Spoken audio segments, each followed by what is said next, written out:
ಸನ್ಮಾನ್ಯ ಸಿದ್ದರಾಮಯ್ಯನವ್ರ ಬಗ್ಗೆ ನಮಗೆ ಗೌರವ ಇದೆ. ಆಶ್ರಯ ಸಮಿತಿ ಸದಸ್ಯರೇ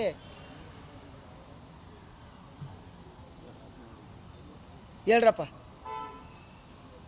ಆಶ್ರಯ ಸಮಿತಿ ಸದಸ್ಯರು ಆಯಿತು. MLC ಯಾರ್ರೀ? ಆಯಿತು. ಈಗ ಬೆಂಗಳೂರಲ್ಲೊಂದು ಗ್ರೇಟರ್ ಏನೋ ಆಯ್ತಲ್ಲ, ಯಾವುದಾಯ್ತು ರೀ ಬೆಂಗಳೂರಲ್ಲಿ? ಇಲ್ಲಿಂದ ವೋಟರ್ ಲಿಸ್ಟ್ನ ಚೇಂಜ್ ಮಾಡಿಸಿ ಬೆಂಗಳೂರಲ್ಲಿ ಮೆಂಬರ್ ಮಾಡೋರಲ್ರಿ. ಯಾರನ್ನ ಮಾಡವ್ರೆ? ಯಾರನ್ನು ಮಾಡವ್ರೆ ಸ್ವಾಮಿ? ಈಗ ಹೇಳಿ, ಯಾರು ಕುಟುಂಬ ರಾಜಕಾರಣ? ನಮ್ಮದು ಒಂದು ಸಣ್ಣ ಪಕ್ಷ, ನಮ್ಮ ಪಕ್ಷವೇ ಕುಟುಂಬ. ನಿಮ್ಮದು ರಾಷ್ಟ್ರೀಯ ಪಕ್ಷ. ಹೇಳಿಯಪ್ಪ ಓಲಿ. MLC ಇದ್ದೀರಿ, ಆಶ್ರಯ ಕಮಿಟಿ ಸದಸ್ಯರಾಗಿದ್ದಾರೆ, ನನಗೆ ಒಳ್ಳೆ ಫ್ರೆಂಡೇ, ಅದು ಬೇರೆ ವಿಚಾರ. ಮಾತಾಡೋದು ಆಯಿತು. ಗ್ರೇಟರ್ ಬೆಂಗಳೂರು ಈಗ ಆಯ್ತಲ್ಲ, ಇನ್ಫ್ರಾಸ್ಟ್ರಕ್ಚರ್ ಕಾರಿಡಾರು, ಅಲ್ಲಿಗೆ ಇವರನ್ನ ಸದಸ್ಯರು ಮಾಡ್ಕೊಂಡವ್ರಲ್ಲ. ಇನ್ಯಾರು ನಿಷ್ಠಾವಂತ ಕಾರ್ಯಕರ್ತರು ಇರಲಿಲ್ವಾ? ದಾಖಲಾತಿ ಬೇಕಾ?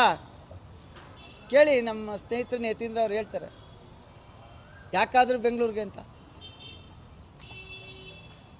ಅದು ಅಲ್ಲಿಗೆ ಸದಸ್ಯರಾಗಬೇಕಾದ್ರೆ ಅಲ್ಲಿ ವೋಟರ್ ಆಗಿರಬೇಕು. ಅದಕ್ಕೆ ವೋಟರ್ ಲಿಸ್ಟ್ನ ಶಿಫ್ಟ್ ಮಾಡ್ಕೊಬಿಟ್ಟವ್ರೆ. ಕುಟುಂಬ ರಾಜಕಾರಣ ಹೇಳ್ರಪ್ಪ. ಈಗ ಆಮೇಲೆ ನಮಗೇನಾಗಿದೆ, ನೀವು ಕೇಳ್ತೀರಿ ಪ್ರಶ್ನೆಯ, ಕುಮಾರಣ್ಣರವರು ತನು ಮನ ಧನ ಆರೋಗ್ಯ ಎಲ್ಲವನ್ನ ಬಿಟ್ಟು